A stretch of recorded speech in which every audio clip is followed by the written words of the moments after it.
Welcome to Tamil காவியம் என்று கத்தினார். காளிதாசனின் கோபம் அதிகமானது. முதலில் சூரியவர்மன், இப்போது ஒரு கூழியன். அபிமன்யுவுக்கு உதவ ஆட்கள் வந்து கொண்டே இருந்தனர். யார் நீ என்று காளிதாசன் கத்தினான். அதற்கு அந்த கூழியன் பெருமையுடன், அதை உன்னிடம் சொல்ல வேண்டிய அவசியம் இல்லை என்று கூறிவிட்டு தனது 2 கைகளையும் உயர்த்தினான். கண்ணுக்கு தெரியாத ஒரு வில்லை பிடித்து அதன் நாணை இழுத்தான். சக்தி வாய்ந்த சிவப்பு ஒளி அவனது விரலில் இருந்து வெளியேறி ஒரு வில்லாகவும் கூர்மையான அம்பாகவும் மாறியது. அந்த அம்பை அவன் இழுத்து பிடித்திருந்தான். அதை அவன் சட்டென விட அந்த அம்பு பாய்ந்து சென்றது. போகும் வழியில் அந்த அம்பு 2ஆக பிரிந்து காளிதாசனுக்கு அருகில் இருந்த 2 வீரர்களையும் ஒரே நேரத்தில் தாக்கியது.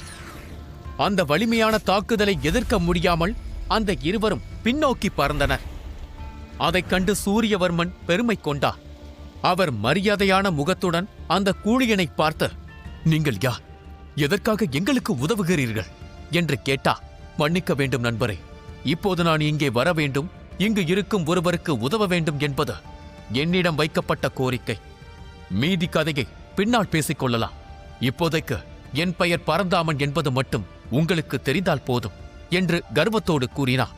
பின்னர் பரந்தாமன் அபிமன்யுவை பார்த்து, சிறுவனே, உன் பாட்டியை பாதுகாப்பான இடத்திற்கு அழைத்துச் செல், மீதியை நாங்கள் பார்த்துக் கொள்கிறோம் என்றார். பரந்தாமன் யார், எதற்கு வந்திருக்கிறார் என்பது தெரியாத அபிமன்யு குழப்பத்தோடு அவரை பார்த்து, நீங்கள் ஏன் எனக்கு உதவுகிறீர்கள் என்று கேட்டார். உன் நண்பர் ஒருவர் கேட்டார், அவ்வளவுதான். முதலில் உன் பாட்டியை கூட்டிக் கொண்டு கிளம்பு என்று பதிலளித்தார். அந்த சமயத்தில் ஒரு பயங்கரமான சிரிப்பொலி எதிரொலித்தது. அதைக் கேட்டதும் பரந்தாமனின் புருவங்கள் சுருங்கின. வானத்தில் ஒரு கருப்பு புகை பரவியது. அதிலிருந்து 100 அடிக்கு மேல் நீளமுள்ள இறக்கைகளைக் கொண்ட ஒரு பயங்கரமான மிருகம் வெளிப்பட்டது. அனைவரின் கண்களும் அதிர்ச்சியில் விரித்தன. உற்று பார்த்தபோது அந்த பிரம்மாண்டமான மிருகத்தின் முதுகில் கருப்பு உடை அணிந்த ஒருவன் அமர்ந்திருந்தான். அவனது முகம் முகமுடியால் மூடப்பட்டிருந்தது.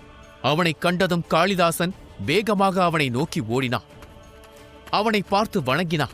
அவனது வருகையால் தாமாவும் நரசிம்மரும் கூட தங்கள் சக்திகள் அடக்கப்படுவதாக உணர்ந்தனர்.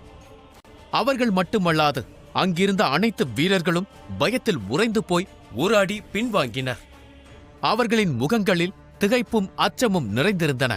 அந்த நபரின் மீது அனைவரின் கண்களும் நிலைத்திருந்தன. யார் இந்த சக்தி வாய்ந்த நபர்?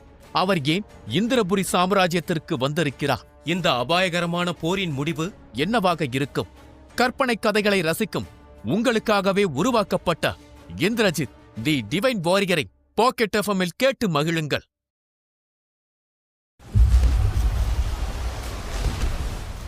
பிரம்மபுரியில் நடந்து கொண்டிருந்த போர் மிக முக்கியமான கட்டத்தை எட்டியிருந்தது.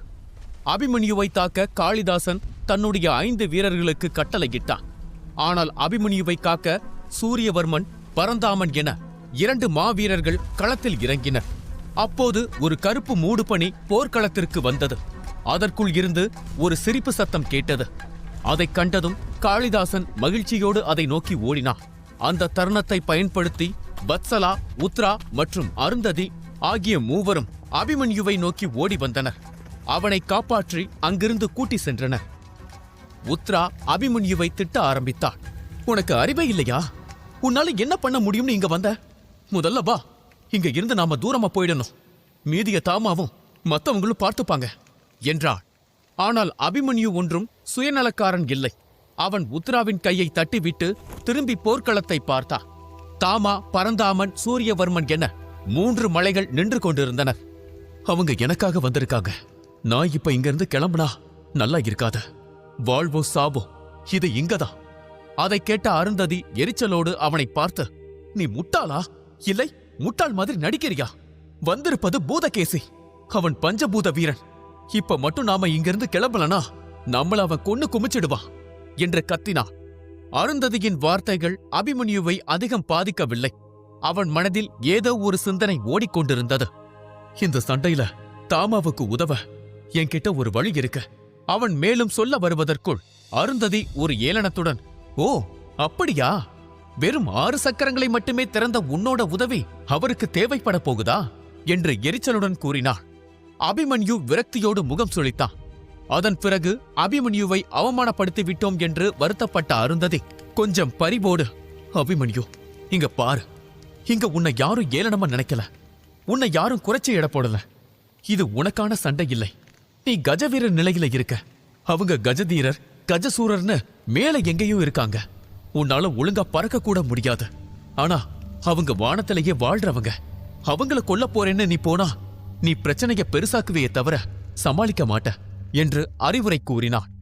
இதை கேட்ட அபிமன்யு, இங்க பாரு, என்னால இப்ப எல்லாத்தையும் தெளிவுபடுத்த முடியாது. ஆனா என்ன கொஞ்ச நேரம் நீங்க பாதுகாத்தா அந்த கருப்பு உருவத்துக்கிட்ட இருந்து வர்ற சக்தி என் மேல விழாம நீங்க கொஞ்ச நேரம் தடுத்தா என்னால இந்த போரோட முடிவை மாத்த முடியும் என்று நம்பிக்கையோடு கூறினான். அருந்ததி தன்னை எளிதில் நம்ப மாட்டாள் என்று அபிமன்யுவுக்கு தெரியும். அதனால் அவன் உத்ராவை பார்த்து, உத்ரா, என்ன நம்பு என்று அழுத்தி கூறினான். உத்ரா அவனை பார்த்து, சரி, ஆனா உனக்கு ஒரே ஒரு வாய்ப்பு தான். உன்னால எதுவும் முடியலனா நீ என்னோட கிளம்பி வரணும் என்றாள். வத்சலா மற்றும் அருந்ததியால் அதை ஏற்க முடியவில்லை என்றாலும் அவர்களுக்கு வேறு வழி இல்லை. அவர்கள் அபிமன்யு மீது எந்த சக்தியும் படாமல் ஒரு கேடயத்தை அமைத்தனர். அந்த சமயத்தில் அபிமன்யு ஒரு முத்திரையை உருவாக்கத் தொடங்கினான். அவன் உதடுகள் மந்திரத்தை உச்சரிக்க ஆரம்பித்தன. அவன் தன் கவனத்தை ஒருமுகப்படுத்தினான். கொஞ்ச நேரத்தில் அவனது உடல் மாறத் துவங்கியது. அவனது கை கால்களில் நாகத்தின் செதில்கள் தோன்ற ஆரம்பித்தன. அபிமன்யு சராயுவிடம் இருந்து பெற்ற ஆத்மாவை இணைக்கும் நுட்பத்தை செயல்படுத்தினான். அபிமன்யுவும் சராயுவும் இணைய ஆரம்பித்தன. அபிமன்யு பாதி மனிதன் பாதி பாம்பாக மாறினான். அபிமன்யுவின் தோற்றம் தனித்துவமாகவும் விசித்திரமாகவும் இருந்தது. அதைக் கண்டு உத்ரா திகைத்தார். அபிமன்யு இதே நுட்பத்தை மூதாதையர் குகையில் இருக்கும் போது பயன்படுத்தினான். அப்போது அவனை பாதி பாம்பாகவும் பாதி மனிதனாகவும் உத்ரா பார்த்தாள். இருந்தாலும் அவள் அதிர்ச்சியடைந்தாள். அதற்கு காரணம், இப்போது இருந்த தோற்றத்திற்கும் அப்போது இருந்த தோற்றத்திற்கும் நிறைய வித்தியாசம் இருந்தது. அதில் மிக முக்கியமான வித்தியாசம், அவனுக்கு இறக்கைகள் இருந்தது. அது அவளை மிரள வைத்தது. அந்த இறக்கைகள் ஏதோ சக்தியால் உருவான போலி இறக்கைகள் அல்ல. சதையும் எலும்பாக இருந்த உண்மையான இறக்கைகள். அவை அவனது முதுகை கிழித்துக் கொண்டு வந்தன. அதைக் கண்டு அருந்ததி கூட திகைத்தாள். இவன் கஜசூர வீரனா என்று அதிர்ச்சி அடைந்தாள். அவளது கண்கள் ஆச்சரியத்தில் விரிந்தன. அவளுக்கு அருகில் நின்ற உத்ரா, அவன் கஜதீர நிலையையே தொடல, இதுல எப்படி கஜசூர நிலை? இது அபிமன்யுவோட தனித்துவமான போர் நுட்பம். இது அவனையும் அவனோட தெய்வீக நாகத்தையும் ஒன்னா இணைக்கும் நுட்பம். இதை பயன்படுத்தி அவங்க 2 பேரும் ஒன்னா இணைஞ்சா அபிமன்யுவோட சக்தி உச்சத்துக்கு போகும் என்று பெருமையோடு கூறினார். வத்சலா புன்னகைத்து, இவன் அதிசயத்திற்கு பிறந்தவன் என்று நினைக்கிறேன். ஒவ்வொரு முறை இவனை பார்க்கும் போதும் என்னை ஆச்சரியத்தில் ஆழ்த்துகிறான். இவன் மர்மங்களின் குவியல். இவன் என்ன செய்ய போகிறான் என்பதைக் காண நான் ஆவலாக இருக்கிறேன் என்றாள். அவர்கள் மூவரையும் தவிர இன்னொரு பெண்ணும் அபிமன்யுவை கண்டு அதிர்ச்சி அடைந்தார். அது இளவரசி ருக்மிணி. அவளோடு சேர்ந்து இன்னொருவரும் ஆச்சரியம் கொண்டார். அது நரசிம்மர். அவர்கள் இருவரது கண்களும் அபிமன்யு மீதே இருந்தன. ஆனால் யார் தன்னை பார்க்கிறார்கள், யார் தன்னை வெறுக்கிறார்கள் என எதை பற்றியும் கவலைப்படாமல் அபிமன்யு கண்களை மூடிக்கொண்டு தனது அனைத்து புள்ளிகளையும் திறந்து தனது சக்தியை குவிக்கத் தொடங்கினான். அவனது கைகள் முத்திரையை உருவாக்கத் தொடங்கின. அவனது உடலில் இருந்து அதீத சக்தி அலை சூறாவளி போல உக்கிரமாகவும் காட்டுத்தனமாகவும் வெளிப்பட்டது. அபிமன்யுவின் கைகளில் இருந்த ஆற்றல் ஒன்று கூடி ஒரு சுழலாக மாறியது. திடீரென்று அளவு கடந்த சக்தி எங்கோ உருவாவதை உணர்ந்த பரந்தாமன், தாமா, சூரியவர்மன், உத்தமராயர் என அனைவரும் தங்கள் கவனத்தை அபிமன்யுவை நோக்கி திருப்பின. தாமா அதிர்ச்சி அடைந்தார். அபிமன்யு, என்ன செய்கிறாய்? இந்த தாக்குதலை செய்ய நீ இன்னும் தயாராகவில்லை. உன்னால் அதை கட்டுப்படுத்த முடியாது. அது உன் கட்டுப்பாட்டை மீறி உன்னை கொன்றுவிடும். சொல்வதை கேள், அதை செய்யாதே என்று கத்தினார். ஆனால் அபிமன்யு இன்று மீண்டும் மீண்டும் தாமா பேச்சை புறக்கணித்தான். அவன் தன் கவனத்தையும் முத்திரையை உருவாக்குவதில் செலுத்தியிருந்தான். அவன் உருவாக்கிய சுழல் சிறிது நேரத்தில் ஒரு சக்கரமாக மாறியது. அவன் சக்திகள் அனைத்தும் அந்த சக்கரத்திற்குள் பாய்ந்தது. அபிமன்யுவின் முகம் வெளிரி போனது. அவனது உடல் நடுங்கியது. இதை செய்யும் போது அவனுக்கு கடுமையான வலி ஏற்பட்டாலும் இதை பாதியில் விடக்கூடாது என்பதை அவன் அறிந்திருந்தான். இப்போது நிறுத்தினால் இந்த தாக்குதலை அவனால் முயற்சி செய்யவே முடியாது. அபிமன்யு அந்த முத்திரையை உருவாக்குவதைக் கண்ட அருந்ததி ஆச்சரியத்துடன், என்னால் இதை நம்ப முடியவில்லை. இது ஆதிதேவரின் தனி சிறப்பு தாக்குதல் நுட்பத்தில் ஒன்றான பிரம்ம சக்கர நுட்பம். இது எப்படி இவன் கையில்? அப்படி என்றால் இவன் உண்மையாகவே ரகுநந்த குலத்தின் அரச வாரிசா என்று அதிர்ச்சி அடைந்தான். இதற்கிடையில் மூடுபனிக்குள் பூதகேசி அபிமன்யுவையே பார்த்து கொண்டிருந்தான். இது அவன் எதிர்பார்க்காத ஒன்று. இத்தனை வருடங்களுக்குப் பிறகு பிரம்ம சக்கர நுட்பத்தை இந்த பூமியின் மேலே மீண்டும் பார்ப்போம் என்று அவன் எதிர்பார்க்கவில்லை. அவன் அபிமன்யுவையே வெறித்து பார்த்தான். பின்னர் அவன் பார்வை தாமா, பரந்தாமன், சூரியவர்மன் என அனைவர் பக்கமும் சென்றது. அவன் சிரித்தான். ஆனால் யாரும் அவனை பார்க்கவில்லை. அவனை சுற்றி மூடுபனி சூழ்ந்திருந்தது. அவனது குரல் மட்டுமே வெளியே கேட்டது. அவன் அபிமன்யுவை பார்த்து, சிறுவனே, இங்கு வரும்போது எனக்கு ஒன்று மட்டும் புரியவில்லை. சாதாரண சிறுவன் ஒருவனை காப்பாற்ற ஏன் இத்தனை மூத்தவர்கள் ஒன்று கூடுகிறார்கள் என்பது எனக்கு புரியாத புதிராகவே இருந்தது. ஆனால் இப்போது அதற்கான விடை எனக்கு கிடைத்து விட்டது. பிரம்ம சக்கர நுட்பத்தை ஒருவன் வைத்திருக்கிறான் என்றால் அவனுக்கு உதவ 1000 கைகள் வரத்தான் செய்யும். ஆனால் அதற்கு கொஞ்சம் கூட தகுதியில்லாதவன் நீ. பிரம்ம சக்கர நுட்பத்திற்கு என்று ஒரு மரியாதை இருக்கிறது. அது உன்னை போன்ற ஆட்களின் கையில் இருக்கக்கூடாது. இன்று நீ மட்டுமல்ல, இங்கிருக்கும் யார் செத்தாலும் பரவாயில்லை, அந்த நுட்பத்தை கைப்பற்றாமல் நான் போக மாட்டேன் என்று கர்ஜித்தான். அது குரூரமான சிரிப்பாக மாறியது. அவன் தன் கைகளை விரித்து தனது சக்தியை கட்டவிழ்க்க அவனை சுற்றியிருந்த கருப்பு புகையில் இருந்து 100கணக்கான கருப்பு நிழல்கள் வெளியே பாய்ந்தது. வெளியே பாயும் கருப்பு நிழல்களை கண்டவுடன் தாமா, பரந்தாமன் மற்றும் சூரியவர்மன் மூவரும் அதிர்ச்சி அடைந்தனர். அனைவரின் பார்வையும் அபிமன்யுவின் பக்கம் திரும்பியது. அப்போது ஒரு இளம் குரல் ஒலித்தது. அது அபிமன்யுவின் குரல். அவன் தனது முத்திரையை முடித்து விட்டான். அவன் கையில் ஒரு சிறிய சக்கரம் சுழல ஆரம்பித்தது. அதுதான் பிரம்ம சக்கரம். அந்த சிறிய சக்கரத்திற்குள் மழையளவு சக்தி ஒளிந்திருந்தது. அதில் இருந்து வெளியேறிய பிரகாசமான ஒளியில் அபிமன்யுவின் முகம் ஒரு கடவுளைப் போல தெரிந்தது. அபிமன்யுவின் கண்களில் கொலைவெறி தெரிந்தது. ஆச்சாரியரே, விலகி நில்லுங்கள் என்று அவன் கத்தினான். அதன் பிறகு தன் முழு பலத்தையும் பயன்படுத்தி பிரம்ம சக்கரத்தை அதிவேகமாக கருப்பு புகை மூட்டத்தை நோக்கி எறிந்தான். அந்த கருப்பு புகை வெறும் மூடுபனி அல்ல, அது ஒரு பஞ்சபூத வீரனின் சக்தியால் கட்டமைக்கப்பட்ட பாதுகாப்பு கவசம். அதை அபிமன்யுவும் அறிவான். அந்த கவசம்தான் தாமாவையும் அங்கிருக்கும் மற்ற வீரர்களையும் அடக்குகிறது. அதை உடைத்தால் அவர்கள் மீது இருந்த அழுத்தம் குறையும். அதன் பிறகு அவர்களால் முழு வீச்சுடன் தாக்குதல் நடத்த முடியும் என்று அபிமன்யு நம்பினான். பிரம்ம சக்கரம் மின்னல் வேகத்தில் பாய்ந்து கண் இமைக்கும் நேரத்தில் கருப்பு பனியை அடைந்தது. பல சக்தி வாய்ந்த நிழல்கள் அதை தடுத்து நிறுத்த முயன்றன. ஆனால் அந்த சக்கரம் அவர்களை எல்லாம் வெட்டி வீசிவிட்டு முன்னோக்கி பாய்ந்தது. அது பனிமூட்டத்தை நெருங்கிய போது பிரம்ம சக்கரத்தின் வேகம் குறைந்தது. அதைக் கண்டு பூதகேசி வெடித்து சிரித்தான். சிறுவனே, அதை எப்படி பயன்படுத்த வேண்டும் என்று உனக்கு தெரியவில்லை. அதை என்னிடம் கொடு, நான் சொல்லித் தருகிறேன் என்று கூறிக்கொண்டு இருக்கும் போதே அவன் முகம் மாறியது.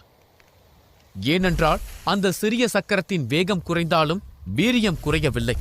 அதன் சக்தி அதிகரித்து அது மின்னல் அலைகளை வெளியிடத் தொடங்கியது. பார்க்க சிறியதாக தோன்றிய அந்த பிரம்ம சக்கரம் படிப்படியாக தனது உண்மையான வடிவத்தை காட்ட ஆரம்பித்தது. அது பெரிதாக ஆரம்பித்தது. அது பெரிதாக மாற மாற கருப்பு புகை கிழிய ஆரம்பித்தது. அது வெடித்து சிதறும் என்று எதிர்பார்த்த போது அதன் ஒளி மங்கியது. சக்கரம் தனது சக்தியை இழந்தது. அது சுழல்வதை நிறுத்தியது. அந்த இடம் பழைய நிலைக்கு திரும்பியது. பிரம்ம சக்கரத்தால் கருப்பு மூடுபனியை எதுவும் செய்ய முடியவில்லை. அதைக் கண்ட தாமா ஏமாற்றத்துடன் பெருமூச்சு விட்டு, அபிமன்யு, இங்கிருந்து உடனடியாக வெளியேறு, உன் தாக்குதல் தோல்வியடைந்து விட்டது என்று கூறினார். தாமா அபிமன்யுவிடம் அதிகம் எதிர்பார்க்கவில்லை என்றாலும் இது அவரை விரக்தியடைய செய்தது. என்னதான் தாமா பயன்படுத்திய அதே மாதிரியான நுட்பத்தை பயன்படுத்தி அபிமன்யு சராயுவுடன் இணைந்தாலும் தாமா போல அவனால் வலிமையான தாக்குதலை கட்டவிழ்க்க முடியவில்லை. தாமா ஏமாற்றத்துடன் நின்றபோது வைத்தியசாலைக்கு தீபவதியை தூக்கி சென்ற பகிரா வேகமாக ஓடி வந்து அது தாமாவிடம் ஏதோ ஒரு விஷயத்தை சொன்னது. அதைக் கேட்டதும் தாமா விரக்தியடைந்தார். அவர் கண்களை மூடி ஆழ்ந்த மூச்சை விட்டார். பகிரா சொன்னதை அவரால் தாங்கிக் கொள்ள முடியவில்லை. அவர் இதயம் வேகமாக துடித்தது. பின்னர் அவர் தன்னை சமநிலைப்படுத்திக் கொண்டு பூதகேசியை எதிர்கொள்ள தயாரானார். அந்த சமயத்தில் திடீரென்று மூடுபனியில் இருந்து ஒரு பயங்கரமான சத்தம் கேட்டது. அது அனைவரின் கவனத்தையும் ஈர்த்தது. மூடுபனியில் இருந்து பார்வையை பறிக்கும் அபரிமிதமான சக்தி வெளியேறியது. அந்த பிரகாசமான ஒளியை பார்க்க முடியாமல் அனைவரும் கண்களை மூடிக்கொண்டனர். அந்த சக்தி அதிகரித்துக் கொண்டே இருந்தது. அந்த சக்தி வட்ட வடிவில் சுற்றிக் கொண்டிருந்தது. உத்தமராயர் அதிர்ச்சியடைந்த, நரசிம்மரே, இந்த தாக்குதல் உண்மையிலேயே அபிமன்யு தொடுத்ததுதானா என்று கேட்கும்போது கண்ணாடி வெடித்து சிதறுவதைப் போல அந்த கருப்பு புகை வெடித்து சிதறியது. அதை அனைவரையும் 2 அடி பின்னோக்கி தள்ளியது. அதைக் கண்டு அனைவரும் அதிர்ச்சியில் உறைந்து போயினர். தாமா சொன்னது போல் அபிமன்யு தாக்குதல் தோல்வியடைந்ததா, இல்லை வெற்றியடைந்ததா? அபிமன்யுவின் ரகசியம் தெரிந்துவிட்டது. இனி என்ன ஆகும்? பூதகேசி கொல்லப்படுவானா, இல்லை அங்கிருக்கும் யாரையாவது கொள்வானா? அபிமன்யுவால் பூதகேசியிடம் இருந்து தப்பிக்க முடியுமா? இதோடு சேர்த்து இன்னும் பல கேள்விகள் நிச்சயமாக உங்கள் மனதில் ஓடிக்கொண்டிருக்கும். அபிமன்யுவின் பிரம்மசக்கர நுட்பம் அங்கிருந்த அனைவரையும் அதிர்ச்சிக்குள்ளாக்கியது. அதில் இருந்து வெளியேறிய சக்தி கருப்பு மூடுபனியை சிதறடித்தது. அது மட்டுமில்லாமல் சிதறிய சக்தி அங்கிருந்த அனைவரையும் பின்னோக்கி தள்ளியது. மூடுபனி சிதறிய பிறகு வானம் தெள்ள தெளிவாக மாறியது. மூடுபனி இருந்த இடத்தில் இப்போது கருப்பு நிற மாயமிருகம் ஒன்று நின்று கொண்டிருந்தது. அதன் மேல் வயதான மனிதர் ஒருவர் அமர்ந்திருந்தார். அதுதான் பூதகேசி. அவனது முகம் கோபத்தில் சிவந்து இருந்தது. அவனது உடைகள் கிழிந்திருந்தது. அவனது உடலில் ஆங்காங்கு இரத்தக்கரை தென்பட்டது. அவன் பார்க்கவே பயங்கரமாக இருந்தான். அவன் மூச்சிரைத்தபடி அபிமன்யுவை பார்த்தான். பிரம்மசக்கரம் அவனை கடுமையாக தாக்கியிருக்கிறது என்பதை புரிந்து கொள்ள முடிந்தது. கோபத்தால் சிவந்து எரிந்த கண்களோடு பூதகேசி அபிமன்யுவை பார்த்தான். அவன் பார்வை விஷமாக இருந்தது.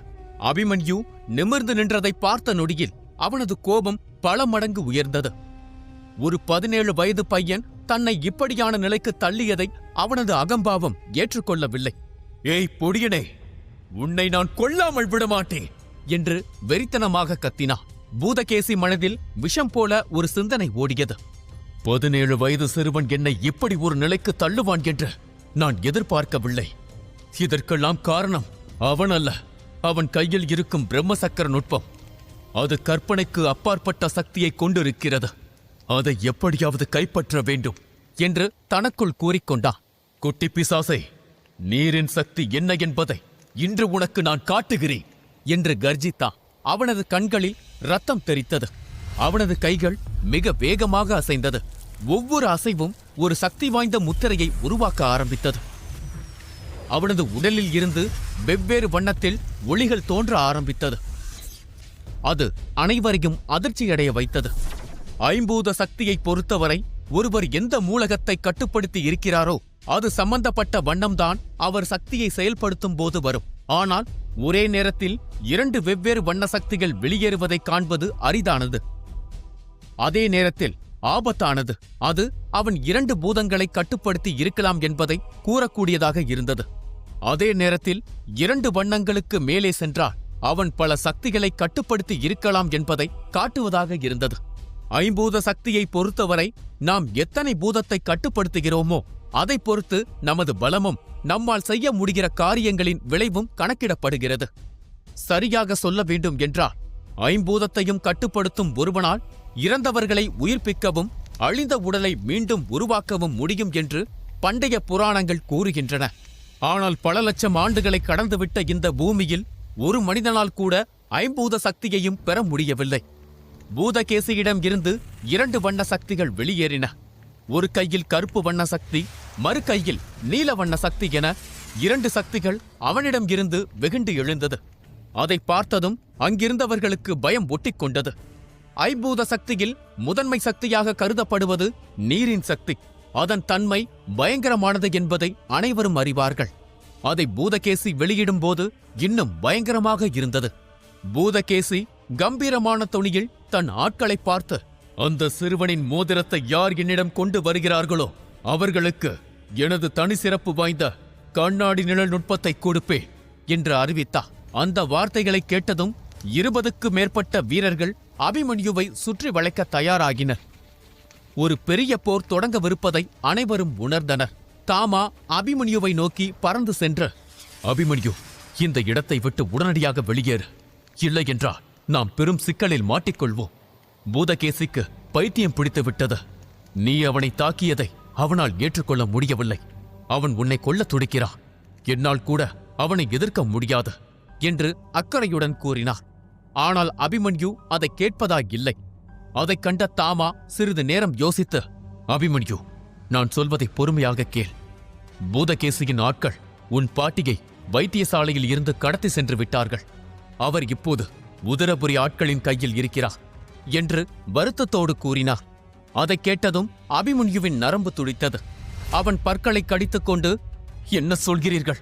என் பாட்டி அவர்கள் கையில் இருக்கும்போது நான் எங்கு செல்வது? நான் அவர்களை கொல்ல வேண்டும்.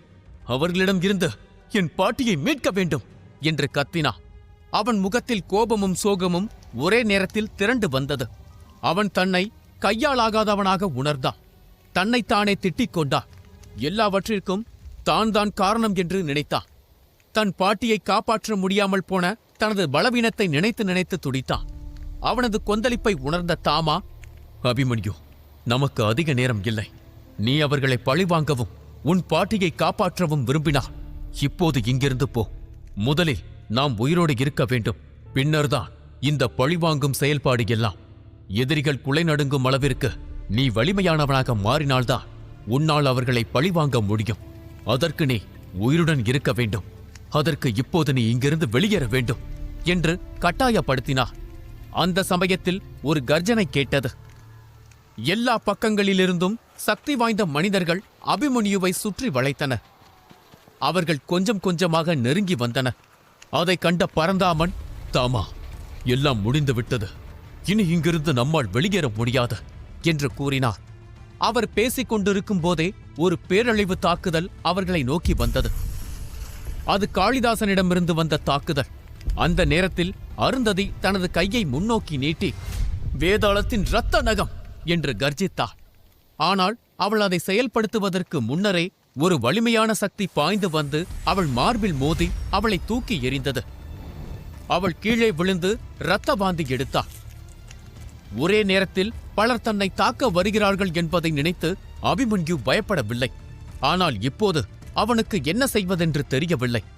தீபவதி கடத்தப்பட்ட செய்தி அவனை அதிர்ச்சிக்குள்ளாக்கியது. அவன் மனம் உறைந்து போயிருந்தது. அவனுக்கு எதுவுமே ஓடவில்லை.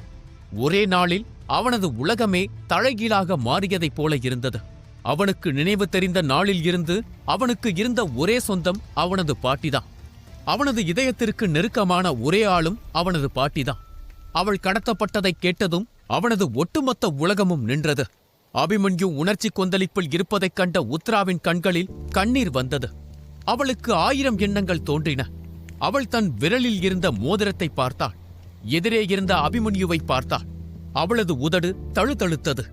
அவள் அந்த மோதிரத்தை கழட்டி பக்கத்தில் இருந்த வத்சலாவிடம் கொடுத்தாள். எனக்கு உன்னை பிடிக்காது. ஆனால் அபிமன்யுவை நீ நன்றாக பார்த்து கொள்ள வேண்டும். அவனுக்கு எதுவும் ஆகக்கூடாது. யாராலும் அவனுக்கு எந்த தீங்கும் வரக்கூடாது. அவனுக்கு ஏதாவது ஆனால் உன்னை நான் கொன்று விடுவேன் என்று கூறினாள். வத்சலா ஒன்றும் புரியாமல் அந்த மோதிரத்தை பார்த்தாள். உத்ரா அபிமன்யுவை நோக்கி திரும்பினாள். கண்களை மூடி தன் கைகளை தன் முகத்தின் முன்னால் வைத்துக்கொண்டு ஒரு முத்திரையை உருவாக்க ஆரம்பித்தாள். அவளது முதுகு பகுதியில் இருந்த அவளது ஆடை கிழிய ஆரம்பித்தது. அதை கிழித்துக்கொண்டு 4 பச்சை வண்ண இறக்கைகள் புடைத்தெழுந்தன. அது வேகமாக அடிக்க ஆரம்பித்தது. உத்ராவின் கால்கள் தரையில் இருந்து உயர்ந்தது. அவள் வானத்தை நோக்கி பறக்க ஆரம்பித்தாள். அதை பார்த்து கொண்டிருந்த அனைவரும் என்ன நடக்கிறது என்று தெரியாமல் உறைந்து போய் நின்றனர். அப்போது உத்ராவின் காதுகள் பெரிதாக ஆரம்பித்தது. அவளது கண்கள் பச்சை நிற ஒளியால் பிரகாசிக்க ஆரம்பித்தது. அவள் கையை அலையவிட ஒரு பெரும் மகத்தான வில் அவள் உள்ளங்கையில் உருவெடுத்தது. அவளது உடல் பச்சை நிற உடையால் மூடப்பட்டது. அந்த ஆடையில் அவளையும் அவள் முதுகிற்கு பின்னால் இருக்கும் இறக்கையையும் பார்க்கும்போது அவள் ஒரு தேவதை போல இருந்தாள். உணர்ச்சி கொந்தளிப்பில் உறைந்திருந்த அபிமன்யுவின் கண்கள் உத்ராவை பார்த்ததும் விரிந்தன. நடப்பதை அவனாலேயே நம்ப முடியவில்லை. ஏனென்றால் இப்போது அவன் பார்த்த உருவம் காளிமலை காட்டில் அவன் பார்த்த அதே உருவம். நீயா? என்று அவன் அதிர்ச்சி அடைந்தான். குழப்பம் அவன் முகம் முழுக்க நிறைந்திருந்தது. பகீராவும் தாமாவும் சொன்னதெல்லாம் அவன் நினைவிற்கு வந்தது. அவன் உத்ராவிடம் அடுத்த கேள்வி கேட்பதற்குள் ஒரு பயங்கரமான சிரிப்பொலி கேட்டது. கூழியர் குல இளவரசி உத்ராவை இந்த போர்க்களத்திற்கு அன்போடு வரவேற்கிறேன். உன் சக்தியை நான் ஏன் இவ்வளவு நேரம் உணரவில்லை என்று எனக்கு இப்போதும் புரியவில்லை என்று பூதகேசி சிரித்தான். உத்ரா கம்பீரம் நிறைந்த துணியில், பூதகேசி, அபிமன்யு என் நண்பன். இந்த பகையும் அவன் மீது உனக்கு இருக்கும் கோபத்தையும் இங்கேயே கழட்டி வைத்துவிடு என்று உறுதியாக கூறினார். அவள் முகத்தில் ஒரு கம்பீரமும் அவள் பேச்சில் ஒரு தைரியமும் இருந்தது. பூதகேசி என்னதான் மூலக சக்தியை பயன்படுத்தினாலும் அவள் கையில் இருக்கும் வில்லால் ஒரு பஞ்சபூத வீரனை எளிதில் தாக்க முடியும். அதை பூதகேசியும் அறிவான். அதனால் அவன் தன் தாக்குதலை தொடங்க அவசரப்படவில்லை. அவன் காத்திருந்தான். நீண்ட நேரம் யோசித்த பிறகு அவன் உத்ராவை பார்த்து, இளவரசி, நீ இதிலிருந்து விலகியிருப்பதுதான் நல்லது. இல்லையென்றால் இந்த 10 எதிரிகளோடு நீயும் ஒரு எதிரியாக மாறுவாய். உன்னை தாக்குவதால் பலரை பகைத்துக் கொள்ள வேண்டிய நிலை ஏற்பட்டாலும் அதை நினைத்து நான் கொஞ்சம் கூட வருத்தப்படப் போவதில்லை. எனது இலக்கு இவனை கொல்ல வேண்டும். அதை செய்யாமல் நான் போக மாட்டேன் என்றார். அந்த சமயத்தில் வத்சலா தன் கையில் இருந்த மோதிரத்திற்குள் தன் சக்தியை செலுத்தினான். அதில் இருந்து கருப்பு மற்றும் வெள்ளை நிறத்தில் 2 ஒளிகள் வெளியேறின. ஆனால் அந்த 2 ஒளிகளும் விசித்திரமான ஒரு பண்டைய மிருகத்திற்கு சொந்தமானது. அந்த மிருகம் மோதிரத்தில் இருந்து வெளியே வந்தது. அதன் பாதி உடல் மனிதனாகவும் மீதி உடல் மிருகமாகவும் இருந்தது. அது பார்க்க அழகானதாகவும் அதே நேரத்தில் ஆபத்தானதாகவும் இருந்தது. அந்த மிருகம் வத்சலாவின் கட்டளையை கேட்டு அபிமன்யுவை சுற்றி வளைத்தது.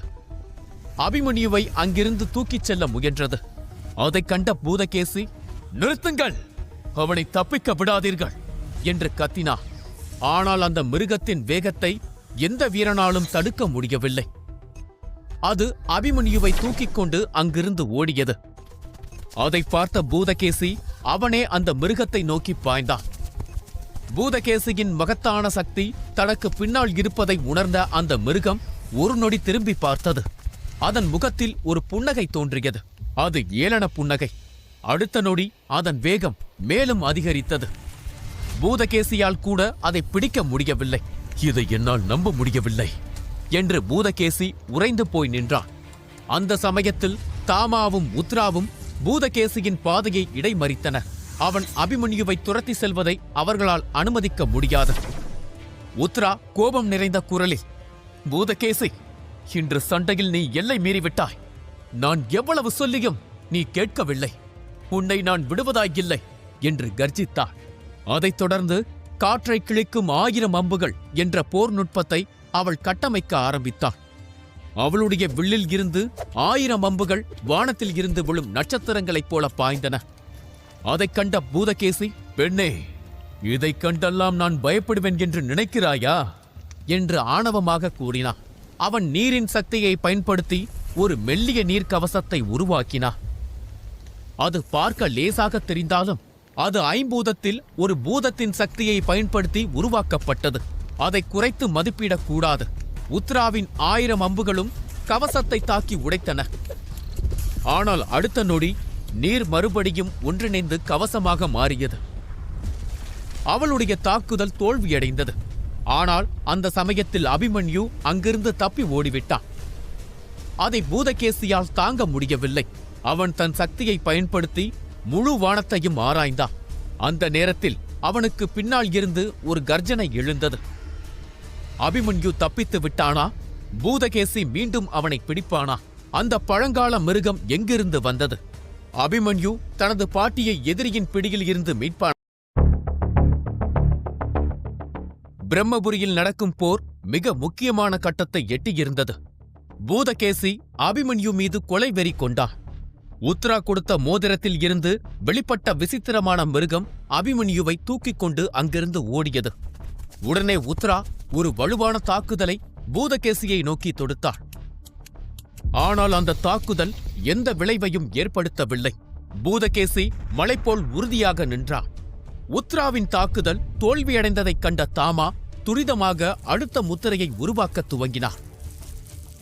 அவருடைய உடலில் இருந்து வெளியேறிய சக்தியும் பகீராவின் உடலில் இருந்து வெளியேறிய சக்தியும் ஒன்றிணைய ஆரம்பித்தன. கண் இமைக்கும் நேரத்தில் அவர் பாதி புலி பாதி மனித வடிவமாகவும் மாறினார். அதற்குள் அபிமன்யு அங்கிருந்து மறைந்து விட்டார். அது பூதகேசியை கொலைவெறிக்கு உள்ளாக்கியது. அப்போது பின்னால் இருந்து ஒரு பலத்த கர்ஜனை ஒலித்தது. அது பரந்தாமனுடைய குரல். பூதகேசி, நீ எல்லை மீறுகிறாய். நீ இதை இப்போதே நிறுத்தவில்லை என்றால் நான் உன் மீது கூழியர் முத்திரையை பயன்படுத்த வேண்டியிருக்கும். ஒரு ஐம்பூத வீரன் இன்னொரு ஐம்பூத வீரன் மீது முத்திரையை பதித்தால் என்ன ஆகும் என்று உனக்கே தெரியும் என்று மிரட்டினார். பரந்தாமன் பேசும்போது அவரது முகத்தில் கொலைவெறியும் கோபமும் தெளிவாக தெரிந்தது. உத்ரா, பரந்தாமன் மற்றும் தாமா ஆகிய 3 சக்தி வாய்ந்த எதிரிகளால் சூழப்பட்டிருப்பதைக் கண்ட பூதகேசி, இன்று நான் பின்வாங்க வேண்டிய கட்டாயம் ஏற்பட்டிருக்கலாம். ஆனால் நான் இதை என்றைக்குமே மறக்க மாட்டேன். நினைவில் வைத்துக் கொள்ளுங்கள், நான் திரும்பி வரும்போது நீங்கள் மட்டுமல்ல, உங்கள் பேரரசே எனக்கு எதிராக இருந்தாலும் உங்களால் என்னை எதுவும் செய்ய முடியாது. ஆனால் நான் உங்கள் சாம்ராஜ்யத்தையே அழிப்பேன் என்று சபதம் எடுத்தான். அவன் முகத்தில் வெறுப்பும் கோபமும் தெரிந்தது. அவன் இப்போதைக்கு தோல்வியை ஏற்றுக்கொண்டான். அபிமன்யு அவன் மனதில் ஆழமாக பதிந்து விட்டான். கைக்கு கிடைத்த பிரம்மசக்கர நுட்பம் கண்முன்னே நழுவி போனதை பூதகேசியால் தாங்க முடியவில்லை. அவன் கோபம் கொதித்தது. வெறியுடன் கர்ஜித்தான். ஆனால் அதைவிட அவனை வெறுக்க வைத்த விஷயம் அவன் முன்னே நின்ற மூவர்தான். அவர்கள் அவனை தோல்வியை ஒத்துக்கும்படி கட்டாயப்படுத்தினர். அவர்களை நசுக்க முடியவில்லையே என்ற வெறி அவனை வாட்டியது. அந்த வெறியில் அவனுக்கு பின்னால் நின்று கொண்டிருந்த அவன் ஆட்களை பார்த்தான். அவர்கள் அனைவரையும் பின்வாங்குமாறு சைகை செய்தான். அனைவரும் அங்கிருந்து புறப்பட்டனர். சிறிது நேரம் கழித்து வானம் தெளிவானது. அனைத்து ஒளிகளும் மறைந்தது.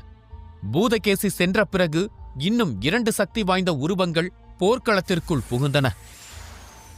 அதில் ஒன்று பேரரசர் உத்தமராயர், மற்றொன்று நரசிம்மர். வந்த வேகத்தில் நரசிம்மர் தாமாவை பார்த்து, தாமா, அந்த பூதகேசி எங்கே? அவனை தோற்கடித்தாயா, இல்லை தப்பித்து சென்று விட்டானா என்று பதட்டத்துடன் கேட்டார். அதன் பிறகு உத்தமராயர், தாமா, அபிமன்யு எங்கே? அவன் நலமாக இருக்கிறானா? அவனுக்கு ஏதாவது ஆனதா என்று அக்கறையுடன் கேட்டார். ஆனால் அவர் முகத்தில் ஓடிய தந்திரத்தை அனைவராலும் உணர முடிந்தது. அவர் அடுத்த வார்த்தை பேசும் முன் உத்ரா கோபமாக அவரை பார்த்து, அபிமன்யு இந்திரபுரியிலிருந்து வெகு தூரம் சென்று விட்டான். அதனால் அவனை பற்றி பேச வேண்டிய அவசியம் இல்லை. ஆனால் வேறு ஒரு விஷயத்தை பற்றி பேச வேண்டும். உதிரபுரி ஆட்கள் கருப்பு உடையில் கருப்பர் கூட்டமாய் வந்தனர். யார் அந்த சிவப்பர் கூட்டம்? அதற்கு என்ன பதில் வைத்திருக்கிறீர்கள்? அதை கூறும்போது அவளது முழு உடலும் துடித்தது. அவள் வெறுப்பின் உச்சியில் இருக்கிறாள் என்பது தெளிவாக தெரிந்தது. உத்ராவின் வார்த்தைகளின் அர்த்தம் உத்தமராயரை தாக்கியது. அவர் தன் புருவத்தை உயர்த்தி உத்ராவை பார்த்து, பெண்ணே, நீ என்ன சொல்கிறாய்? அபிமன்யு மீது தொடுக்கப்பட்ட தாக்குதலுக்கு பின்னால் நான் இருக்கிறேன் என்று சொல்கிறாயா? உத்தமராயருடைய கோபம் மலை போல எரிந்தது. அவரது சக்திகள் எரியத் தொடங்கின. உத்ராவை நோக்கி ஒரு ஆக்ரோஷமான தாக்குதலை தொடுக்க அவர் தயாராக இருந்தார். அந்த கோபமே அவர் யார் என்பதை அனைவருக்கும் காட்டியது. உத்தமராயரின் ஆக்ரோஷத்தை கண்ட உத்ரா, என் மீது தாக்குதல் தொடுப்பதற்கு முன்பு ஒரு முறைக்கு 100 முறை யோசித்துக் கொள்ளுங்கள். நான் ஒன்றும் உங்கள் தேசத்தின் கடைசி கட்ட சிப்பாய் அல்ல. கூழியர் இன இளவரசி, கூழியர் இனத்தின் எதிர்கால தலைவி. அதனால் பார்த்து நடந்து கொள்ளுங்கள். முதலில் என்னை ஏன் நீங்கள் தாக்க வேண்டும்? நான் சொன்னதில் உண்மை இருப்பதாலா, இல்லை நான் எதுவுமே சொல்லக்கூடாது என்பதாலா? அப்படி என்னை கொன்று வாயடைக்கலாம் என்று நினைத்தால் நான் உங்களை கொல்ல தயங்க மாட்டேன் என்று கூறி வில்லை மீண்டும் இழுத்தார். உத்ராவின் கைகளில் தோன்றிய சக்தி வாய்ந்த வில்லை கண்டதும் நரசிம்மர் வேகமாக உள்ளே புகுந்து அனைவரையும் அமைதிப்படுத்தினார். இளவரசி, கொஞ்சம் அமைதியாக இருங்கள். அரசர் உங்களை கொல்ல நினைக்கவில்லை. அவர் உண்மையில் அபிமன்யுவை நினைத்து கவலைப்பட்டார். அதனால் அவர் சில வார்த்தைகளை விட்டார் என்று கூறினார். ஆனால் அதை கேட்ட உத்ரா சமாதானம் அடையவில்லை. அவள் மிகவும் கோபமாக இருந்தாள். அவள் முகத்தை திருப்பிக் கொண்டு, அது உண்மையாக இருந்திருந்தால் நீங்கள் இவ்வளவு நேரம் சண்டையை வேடிக்கை பார்த்துக் கொண்டிருக்க மாட்டீர்கள் என்று கூறிவிட்டு அங்கிருந்து விலகிச் சென்றாள். உத்ரா வெளியேறுவதைக் கண்ட பரந்தாமன் அதற்கு மேல் அங்கு தங்க நினைக்கவில்லை. அவர் தாமாவை பார்த்து வணங்கி, "உங்களை சந்தித்ததில் பெரும் மகிழ்ச்சி. விதி இருந்தால் மீண்டும் சந்திப்போம்" என்றார். பின்னர் அவர் உத்ராவை பின்தொடர்ந்து வேகமாக நடந்தார். அவர்கள் இருவரும் காளிமலை காட்டை நோக்கி சென்றனர். சிறிது நேரத்தில் அங்கிருந்து அனைவரும் கலைந்து சென்றனர். இப்போது 3 பேர் மட்டுமே அங்கு நின்று கொண்டிருந்தனர். அங்கு ஒரு மயான அமைதி நிலவியது. தாமா உத்தமராயரை நோக்கி ஒரு மோதிரத்தை வீசினார். "உத்தமரே, இது அக்னி வேதம். நான் சொன்னபடி கொடுத்து விட்டேன். நமது கடன் முடிந்து விட்டது. நான் கிளம்புகிறேன்" என்று கோபமாக கூறினார். முதலில் அதைக் கண்டு அதிர்ந்த உத்தமராயர் பின்னர் சுதாரித்துக் கொண்டு அந்த மோதிரத்தை வேகமாக பிடித்தார். அதற்குள் வேத புத்தகத்தை பார்த்ததும் அவரது முகத்தில் ஒரு புன்னகை தோன்றியது.